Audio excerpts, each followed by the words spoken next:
we're gonna do 3, and it's gonna be less of an exploration of the movies themselves, and more talking about the character. I will touch on the individual movies, but we're gonna mostly be talking about the character. So, I watched Margot Robbie's Harley Quinn. I was gonna say Harlow Quinn. Harley Quinn trilogy. We're bad guys. It's what we do. Number one, no one is like me. If you wanted to even come close, you would have to go to medical school, become a psychiatrist, work in an asylum, fall in love with your patient, break said patient out of said asylum, begin a life of crime, jump into a vat of chemicals to prove yourself to a madman, get arrested by the Batman, go back to jail, get out of jail with a bomb in your neck, save the world, go back to jail and break out of jail before breaking up with the aforementioned madman and going out on your own. You were gonna save me? Well, I can go back inside and you can still do it. Beginning with David Ayer's Suicide Squad, moving into The Suicide Squad, and rounding it out with Birds of Prey, open parentheses, and the fantabulous emancipation of one Harley Quinn, close parentheses. And here's the thing. That's a mouthful. Yes, it is. She is not bad in any of these movies. We have talked about the protective celebrity bubble. I would put her in that because she, as Harley Quinn, in terms of just sheer performance, is great. She's always a fun character. She's got a lot of really fun one-liners. What was that? I should kill everyone and escape? Sorry. The voices. I'm kidding. Jeez. That's not what they really said. And this is a rare instance of these movies kind of like have a they kind of start down here and work their way up. Like it's kind of an incline in quality as opposed to a decline. Because the first one, 2016 David Ayer's Suicide Squad, is very bad. It is a very bad movie. My goodness, is it a very bad movie. It's like it's a movie where it feels like it introduces characters multiple times, but yet I feel like I still know nothing about them. Like, the individual performances are good, but the writing's bad. It really would have benefited from there being... I know we always say this a lot, but this universe needed a Batman movie. And what I realized when I was watching The Suicide Squad was it needed a Batman movie because the best parts of that first Suicide Squad movie. Jordan, do you remember that first Suicide Squad movie? You've definitely seen it. Jordan, you there? Can you hear me? I'm having sound issues where I'm only hearing every other word. Heard something about first Suicide Squad movie? Yes. What about it? Do you remember that movie? How much of it do I need to Is that the one where it's the is that the one where it's the Enchantress shows up? Yeah. Yes. Then I remember enough. I think Jared Leto shows up at one point as the Jared Leto Joker. Joker. Yes. Which, or as I like to call him, not the Joker. What do we have here? I did everything you said. I helped you. Here's the thing, okay? Here's the thing with Jared Leto Joker. Is I don't hate him conceptually. Like, I don't hate... You mean the Jared Leto, not the Joker? Yes, the Jared Leto. Like, I don't hate the idea of he's like a gangster who's like insane, and he has like a gang, and he's like an Italian or a mobster. He's like a mobster. I don't hate that idea, and he kind of controls the town on a criminal level. Here's kind of the issue, and it's a recurring issue, is it's really reliant on you just understanding who the Joker is, but like we don't know who this Joker is. We don't know how he's different from previous versions of the Joker. So like they want to be like, oh, Harley Quinn, like they want to talk about how Harley Quinn and the Joker are like the king and queen of the crime of Gotham, but they never really show it. So this movie would really benefit from it needed a Batman movie. Like if they had done a Batman movie post Man of Steel, where it's basically the best part of the movie is the opening sequence where it's Batman and the Flash going around capturing all of these villains. So make it a Batman versus Joker movie, or make it where it's Batman and he's got to go around and capture all of. So it's like there's a scene in the movie where he's capturing Deadshot, where he's capturing Captain Boomerang, where he's capturing all of the characters who wind up in Suicide Squad, and have it be where it's like a Batman versus them movie, so that when they're in the prison and then really work hard like to establish the Joker as like a lived-in character in this universe. Because like, yeah, stuff like he's got metal teeth because Batman punched in his teeth because he killed the Joker or killed Robin. Like, that's interesting stuff that this movie just kind of glosses over because they just want to jump straight into the team up. But it's like, well, you know, you need a movie, like, and that's the main problem with the DC stuff, is you need a movie where you establish this universe. Because, yeah, sure, I know the Joker, but I don't know this version of the Joker or this version of Harley Quinn. And that gets to my second point, which is Harley Quinn is a completely different character movie to movie. So she shows up in 3 movies, and she's completely different. So, like, and they can't decide whether or not she's smart or self-aware or insane. Like, the first movie sort of implies that she like enjoys pulling people apart. Like she likes finding a thing. She like using her psychology degree to find the thing that the person is most like insecure about, and then make them doubt themselves about it. And like she just enjoys toying with people in that regard. And the whole movie she wants to, I mean, yeah, I'm sure the whole movie she wants to get back to the Joker, and she's waiting for the Joker to come get her. And then, yeah, there's all the nonsensical stuff with the Enchantress and how that movie, that doesn't make any sense because it's like the Enchantress betrays the group, but we don't know, the group has never met Enchantress. So, like, the movie wants to play it like it's this big betrayal, but they don't know her. So it's like, yeah, make it where it's like, this movie clearly should make it so it's about them fighting the Joker. Like, that's what this movie should have been about, is they're trying to take down the Joker. So then at the end, because a big part of a lot of these movies is this, that superheroes exist. So Enchantress shows up, and the big bad thing, you're like, this feels like a Justice League level problem. Like, it feels like the Justice League would come in and help. Like, this is like a supernatural, like, these aren't people. Like, half of the group who are with it, like, it's the Suicide Squad, which is Harley Quinn, Captain Boomerang, Killer Croc, Deadshot, and Peacemaker. No, that's the second one. Who am I missing? War Machine. Captain Boomerang, Killer Croc, Diablo, the fire guy.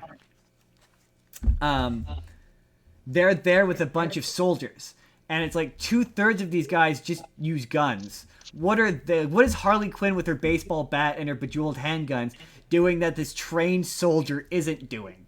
So you're just like, what is the Suicide Squad contributing? So there's just a lot of scenes of like soldiers walking through empty streets with the characters all dressed in their ridiculous supervillain costumes, and it just like doesn't, it looks weird and it doesn't jive, and you're like, wait, like, yeah, and it's just like, you're like, this doesn't make any sense. So I'm gonna do this in release order. So I thought that the next one was The Suicide Squad, which is the James Gunn one. But as it turns out, apparently, the Harley Quinn movie, or Harley Quinn and the And the mouthful. and the Fantabulous Emancipation of One Harley Quinn, I thought that came out in between Suicide Squad and the Suicide Squad, the James Gunn one. So I was confused. I was like, wait, that movie implies that she got away. So how did she wind up in the Suicide Squad? I'm like, how did she wind up? This timeline doesn't make any sense. Like, because she's still in Gotham and she's got this whole system of whatever. So you haven't seen the Harley Quinn movie. So Nope. that I have to run through the plot on. So Harley Quinn. Only if you want me to understand what's going on. So Birds of Prey is basically about.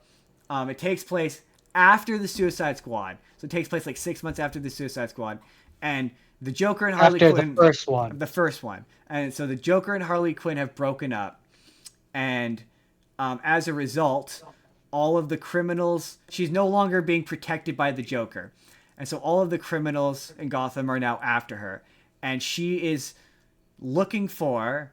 Long story short, there's a MacGuffin, there's a diamond that Black Mask and the cops are looking for, and it's connected to this one crime family, whatever. And he needs it so he can have enough money to take over Gotham, the criminal world of Gotham. And so,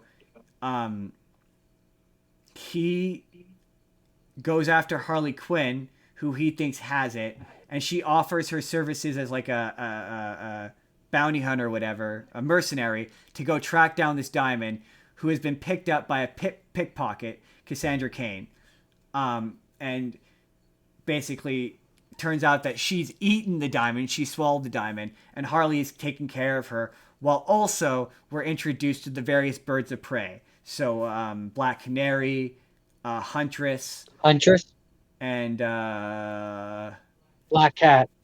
No, Black Cat's not in this Catwoman. one. No, Catwoman's not in this one. It's just those two. I'm trying to think if there's one more. Black Canary. And then there's a cop. I think that's it. I think this is yeah. And so they're also trying to find the diamond. It's all of them trying to find the diamond.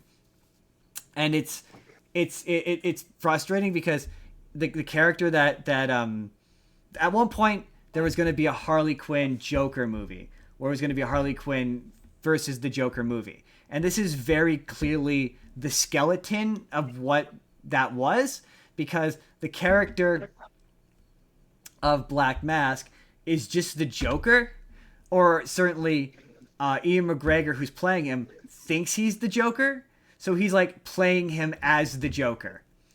And so the movie. Well, someone had to, because Jared Leto. And that's the thing, is so that movie wants to distance itself from the Jared Leto Joker. So you never see the Joker in it, except for in like one flashback. And you only see him from behind, and you only otherwise see him in 2D animated flashbacks where he's not dressed like Jared Leto's Joker at all. He's dressed like the Mark Hamill Joker. He doesn't have the tattoos or the teeth. He's wearing a traditional purple coat, and he just looks like the Mark Hamill Joker. And so a lot of this movie doesn't make any sense, because a lot of it's like, oh, the Joker is still around, but he just broke up with Harley Quinn, and so all the bad guys are no longer are after Harley Quinn, because she's no longer being protected by the Joker, because they're no longer dating. But like, he's still around, so like they wouldn't want to mess with her anyway. And there's a lot of this movie is like, well, why isn't Batman dealing with this? Like, it just sort of feels like this is a Batman level problem. Like, it's something that's taken over the whole city. There is no Batman. So it's like, why is Batman not dealing with this? It feels like Batman could be involved here. And so that movie, because he's too busy across the river fighting his true nemesis, Superman. And it's frustrating. No, this is after Superman's already dead, because it takes place after 2016 Suicide Squad. Well then that's why, because he's too busy setting up the Justice League to fight against Apocalypse. All right, I'll accept that. That's a reasonable explanation. And these movies are confused because they can't decide whether or not Harley Quinn is like this brilliant genius, or like a ditzy moron, or insane. And this movie's a big problem with that. From like scene to scene, she's either super smart or super dumb, depending on what the scene needs. What was my other point about it? Oh, at one point, I mean, you could argue that that's a result of her being crazy. I mean, yeah, but not in that way. In just like she's being inconsistently written way. Like, I know what you mean, but that's not how it's being presented. Right. So at one point you could tell that this movie was Black Mask was clearly the Joker. Because there's a moment where And if you're familiar with Black Mask at all in the comics, it's just like he's not like this. But there's a moment in the middle, or there's a Isn't moment he where just a gangster? kind of, yeah, he's a mobster, and his whole thing is he wears a black skull mask. And Yeah, traditionally like you that's don't, that's really the only thing that makes him different from a mobster is that yeah, he wears a black and mask. you never see his face. Whereas in this, he's Ian McGregor the whole time until the end when he puts the mask on. But he's very clearly meant to be the Joker originally because there's a bit when he hires Harley Quinn to go find the diamond, where he hires her and then he puts out a thing to like hire every criminal in town. He's like, "Oh, put out a $500,000 bounty to get this diamond." Also, by the way, I could totally see your hairy leg. Just so there you go. Not unless you're not self-conscious about Show that. up on my doesn't show up on my screen. Oh, it does on mine. Anyway, so there's a point, yeah, where once he's hired her to go get this diamond, where he's like, put out a $500,000 bounty for any person to get her because it'll be fun. And it's like, well, why would he do that? That doesn't make any sense. It just muddies the water and makes it more difficult for her to get the diamond and for him to get the diamond by extension. That feels like a Joker move. Like it's just to do it chaotically. And her not being protected and stuff makes sense if it's like she's broken up with the Joker and she's having to have gone crawling back to him for some reason, and she's getting the diamond for her, and the movie's about her like going through this like sense of self-discovery about not needing the Joker, and that's her journey to find that. It feels like that story is still in this movie, but he was just changed from the Joker to Black Mask, and it just makes the movie not make any sense because you're like, yeah, they keep saying this stuff about the Joker, but we've never seen that version of the Joker be like the Joker. It's like you said, he's not really the Joker. So it's like it doesn't, it's in like, it's a fine movie. And that's kind of the issue with these movies is they're fine movies individually, but when you connect them to an overall narrative or to an overall universe, they don't make any sense. It's incoherent as a connective trilogy. Like, it just doesn't make any sense. Sure. Which then leads me to my final one. The Suicide Squad, which is the only one of these I would say is a good movie. It's really fun. She's really fun.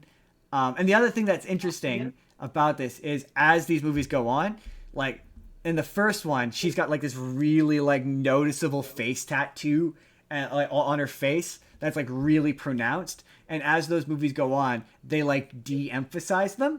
Like they're still there because clearly they want to remain consistent, like from this character to remain consistent from like an appearance standpoint, but they really de-emphasize these face tattoos almost as if like they're like ashamed of them, and they really move away. So like the James Gunn Suicide Squad doesn't even remotely mention the Joker. Like, I mean, other than like a sort of loose reference back to him, but it doesn't really mention him at all. But it's a fun movie. It's the only one of these that I would qualify as a legitimately good movie. It's super fun. Have I seen that one? Yeah, we watched that one in theaters. That's one of the first ones we went back. 2021 it came out in. So we went back to theaters for that. That was one of the first movies we went back to theaters for. I don't remember that one. It was on Crave for the longest time. It sucks they took it off. But it's like it's the movie that first one wants to be. So there's a shit ton more Suicide Squad people, so they're way more expendable. It kills off people, which is a mistake the first one makes. Does it kill? It's called the Suicide Squad, but yet none of the characters die. Whereas more than 2/3 of the characters are just dead by the end of it. It does fun stuff with Polka Dot Man. It's really just like the Guardians of the Galaxy for DC, but R-rated. It's the movie that kind of made me go, you know what? All right, James Gunn, you go make your Superman movie. You go take that chance. I'm willing to. Let's you shoot your shot. Let's see what he's got going on. It was the 1-2 punch of that and Guardians 3 that I went, all right, you go make your Superman movie, James Gunn. You do your little DC universe. But it's fun. You shoot your shot. But yeah, she's just again, once again, comparing Harley Quinn to like Barbie, just two entirely different characters, and it's impressive. And like I say, the movies may be bad, like the Harley Quinn movie I don't think is very good. It's inconsistent. And the Suicide Squad, the first one, is bad, but she's not bad in them, and I think that's sort of worth mentioning. She's not bad in them. She is great, and she clearly loves that character, and she has a reverence for that character. And there's all sorts of fun references to Harley Quinn history. And clearly, when it comes to like the tattoos, I feel like she only has them because she tried to marry her look to Jared Leto. Like, I feel like had he not done the tattoos, I think everything I don't like about her aesthetics and her design is his fault. Like, I think ultimately it all goes back to his awful Joker. I think. But like, also, I would agree with that. Also, I want to see, not now, but like retroactively, I would have wanted to see a Jared Leto like Batman, team him with the Batman, put him with Ben Affleck Batman, and like let that be. And like maybe do a thing where he starts off as a traditional Joker and he becomes that, justify him being like that narratively. That's my thing with that version of that character, is they never justify it narratively. They're just like, he's just that way for some reason, and then they never bother to explain why. And then they don't even have the bother to be like, it's just because he's the Joker and the Joker is that way. I don't know. I think it's fixable. I think if like had someone told Jared Leto like to stop, like there's a point where he should have stopped, I give you, and like maybe if someone had said like maybe no to the tattoos, maybe no. But anyway,